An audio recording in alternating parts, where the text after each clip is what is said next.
বাইরে একটা মানুষের কত হাজার কোটি টাকা লাগে, কত হাজার কোটি টাকা দুর্নীতি, আত্মসাৎ, লুটপাট করলে তারা শান্তি পায়। একটা মানুষ বাঁচে কয়দিন? আর তোমার কি এই কথা চিন্তা নাই? আজকে মরে গেলে কালকে তোমার সমস্ত টাকা পয়সা সবকিছু উপভোগ করবে তোমার পরিবার। তোমার যে পরের কালে প্রত্যেকটা টাকার অক্ষরে অক্ষরে হিসাব দিতে হবে। দুনিয়া তো তুমি জেল খাটলা, আখিরাতে গিয়েও তোমার এই পাপের শাস্তি পেতে হয়, তাহলে লাভ কি? এই দেশটারা আসলে আপনারা শেষ করে দিচ্ছেন। এই যে রাজনীতিবিদ যারা আছে তারা আসলে সুযোগটা পাইলেই বাংলাদেশের প্রত্যেকটা জায়গায় একই অবস্থা, দুর্নীতি দুর্নীতি দুর্নীতি। দেশটার জীবনে উন্নতি হইল না। এই দেশে যদি তারা এইরকম দুর্নীতি না করত, তাহলে আজকে আমরা প্রবাসে এসে মানুষের গোলামি, মানুষের কথা শুনতে হইতো না। তারা যদি সঠিক খাতে এই টাকাগুলো ব্যয় করত, তাহলে বাংলাদেশ আরো উন্নত হইতো। আমরা আর আমাদের দেশে গিয়ে মানুষ কাজ করত,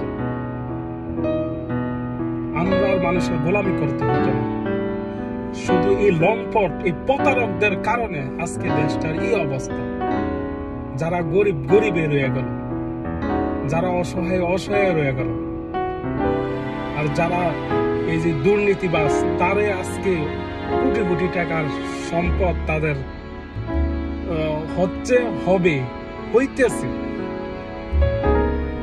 বাইরে মানুষ জনগণের জন্য চিন্তা করুন, দেশের জন্য চিন্তা করুন এবং পরকালের জন্য চিন্তা করুন। মানুষ বাঁচে না বেশি দিন। একটা মৃত্যুর পরে যে একটা জীবন আছে, সেটার জন্য একটু চিন্তা করুন ভাই। এই দেশের রাজনীতিবিদদের রক্তে রক্তে শিরে শিরে তাদের টাকার নেশা। তারা টাকা ছাড়া কিছু বোঝে না। নিজে খেয়ে পেট ফুলিয়ে ফেলবে, আর যারা ক্ষুধার্ত, যারা অসহায়, তাদের অবস্থা যেমন আছে এমনই থাকবে। তারা মরে যাক, তাদের কোনো চিন্তা নেই।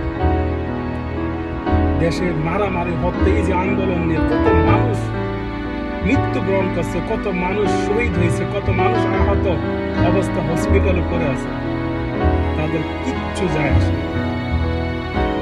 তারা শুধু চায় নিজেরা বাঁচত, নিজেরা চলত, নিজেরা বুক ফুলিয়ে দেশে রাজত্ব করত।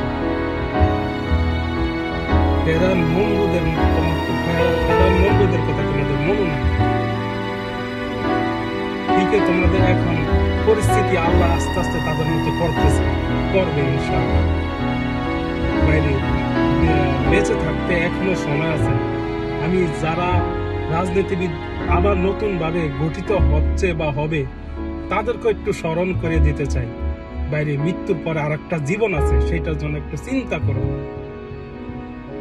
নিজের হিসাব নিজে দিতে হবে, পরিবার পরিজন কেউ দিবে না। আপনি মরে যান, কালকে আপনার কবরে গিয়ে কেউ সূরাও পড়বে না, কারণ আপনার পরিবারে কেউ আলহামদুলিল্লাহ সূরাও পড়তে পারে না। ওরা শুধু গান বাজনা, মদ, নারী নিয়ে তারা আসক্ত থাকে, কারণ সব আপনার অবৈধ টাকা অবৈধ জায়গায় ব্যয় হয়, ভালো জায়গায় ব্যয় হয় না।